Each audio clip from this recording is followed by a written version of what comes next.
اس مجالس کے بھی کچھ آداب ہیں. جب گھر سے چلیں تو نیت کر کے چلیں میں مجلس سید الشہداء میں جا رہا ہوں, اور جب نیت کر کے گھر سے چلیں تو کہیں کہ اب یہ ثواب جو میرے لیے لکھا جا رہا ہے بہت تیزی سے, میں اپنے ثواب میں اپنے والدین کو شریک کرتا ہوں اور مرحومین کا, اساتید کا, سب کا نام لیں. اللہ کے ہاں ثواب کی کمی نہیں ہے, وہ ثواب سب کو دے گا.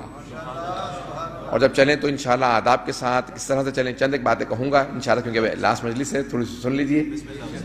تو عزیزان کرام جب چلیں تو وضو کر کے چلیں تاکہ اہتمام رہے کہ ہم مجلس میں جا رہے ہیں, عبادت کے لیے جا رہے ہیں. عبادت میں وضو سے آیا جاتا ہے, اور پھر روح کی طہارت انہی مجالس میں ہوتی ہے, تطہیر یہاں پہ ہوتی ہے. انسان کی روح اس مجلس میں پاک ہوتی ہے, گناہ دھلتے ہیں اور انسان کے بے انتہا. دو چیزیں ہیں, توجہ رکھیے گا میرے ساتھ.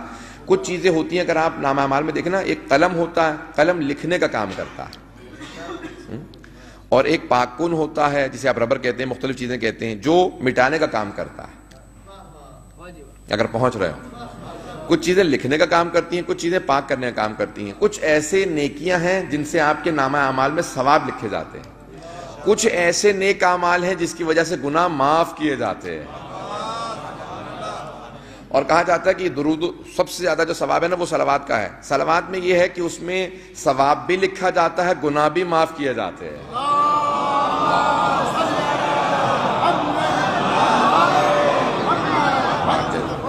اور یہی اثر ان مجالس کا کہ جب آپ مجالس کے لیے چلتے ہیں تو جیسے ہی چلنا شروع کرتے ہیں ثواب بھی لکھا جاتا ہے اور گناہوں کو بھی محو کیا جاتا ہے.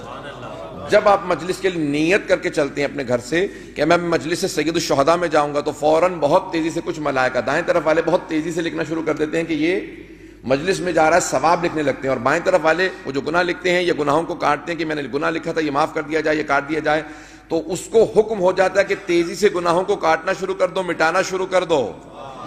تو جیسے ہی مجلس کے لیے چلتے ہیں دونوں کام شروع ہو جاتے ہیں. نیکیوں والا نیکیاں لکھنا شروع کرتا ہے, اور جو گناہوں کو لکھنے والا ہوتا ہے وہ گناہوں کو پاک کرنے لگتا. عزیزان گرامی, یہ مجالس ہیں, ان کے اثرات ہیں. اور اب کیا کریں کہ جب آ رہے ہوں تو دو باتوں کا خاص لحاظ رکھیں, دو باتوں کی تاکید کرنا چاہتا ہوں.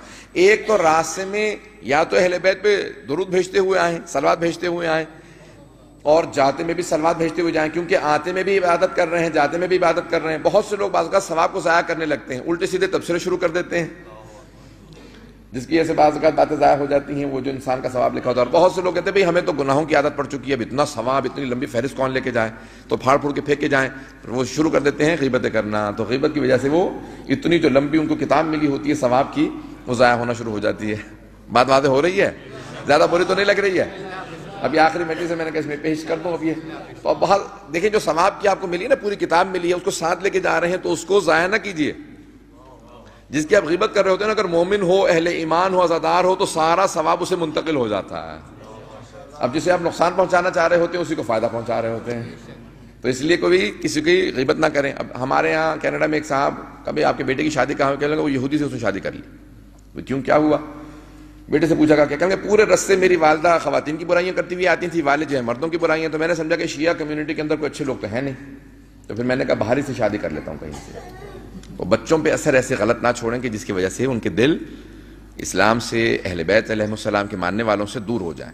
اتنی اچھی کوشش کیجئے الفاظ پیش کرنے کی کہ تمام بچے, ان کے دلوں میں دوسرے مومنین کی محبت بڑھتی چلی جائے.